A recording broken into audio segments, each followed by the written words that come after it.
Ito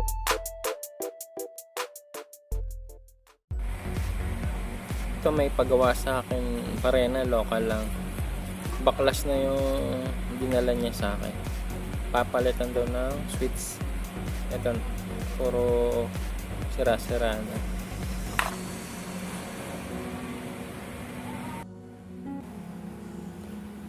Ito mukhang ayos pa yung armature niya. Halatang local oh. Armature pa lang. Ito yung reverse forward niya. Wala na. Sira-sira na. Ito rin yung switch niya. Baklas na. Hiwa-hiwalay.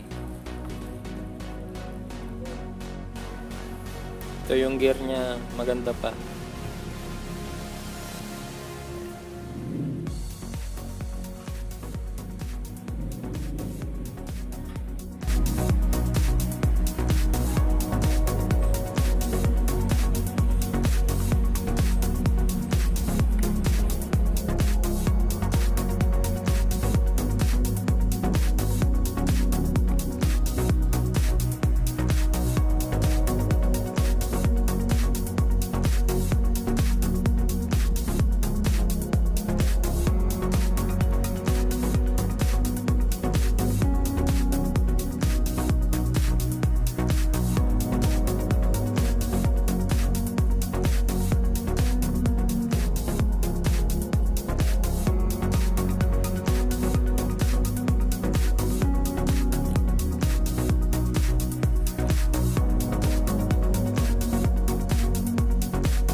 Gamit tayo ng digital tester.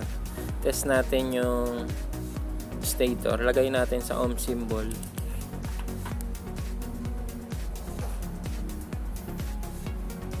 Kunin lang natin yung wire na gray at saka blue. Kahit baliktaran, kahit saan dyan, okay lang yan.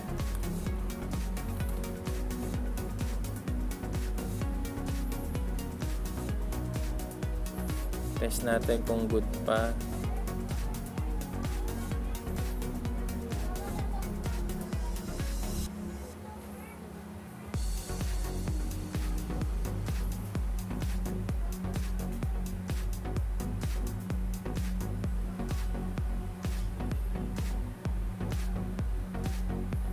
Okay pa.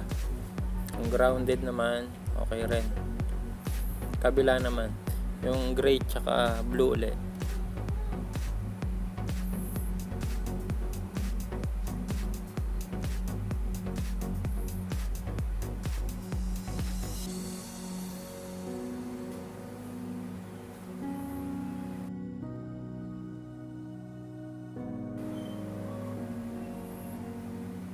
Okay din.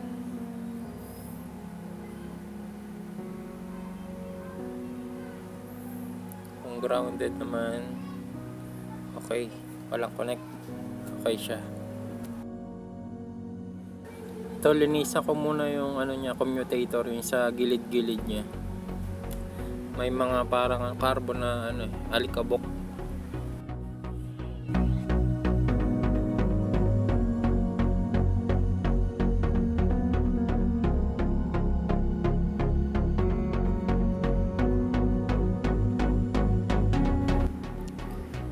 Ito, papalitan ko na siya ng bagong switch. Ito yung sa input 220. Ito yung sa output sa carbon. Ito yung kabilaan niya, yung carbon.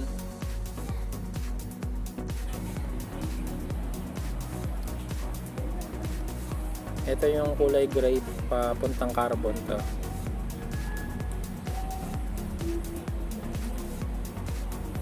Sa reverse forward niya. Kabilaan.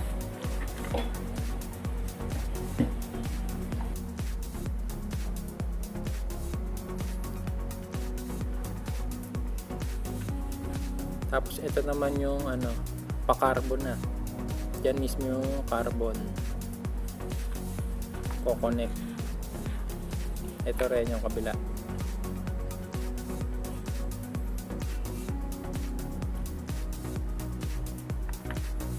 Ito yung kulay blue. Yung mahabang kulay blue. Ito, sa ano to? Kuryente 220. Diyan ko-connect.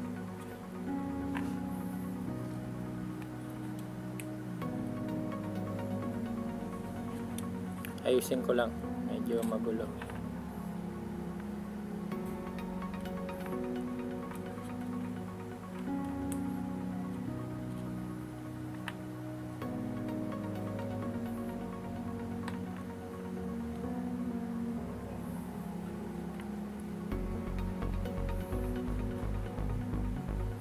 Ito yung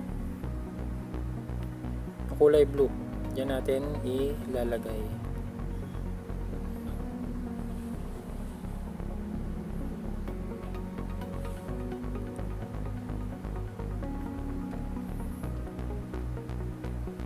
Pang isa yung kulay blue.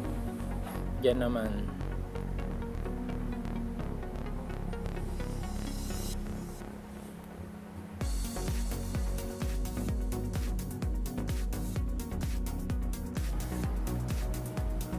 Ito naman yung sa kuryente mismo, sa may tornilyo mismo ng switch niya. Lagi dyan yan. Pag may tornilyo sa kuryente na yan, 220 volts na mismo yan.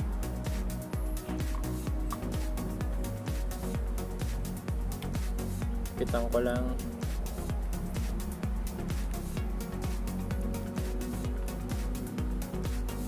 Sa kabila naman, sa medyo taas ng switch.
Ito test natin. Gamit lang tayo ng digital diode symbol. Test natin kung may connect. Test natin sa plug. Tapos pipindutin natin yung switch.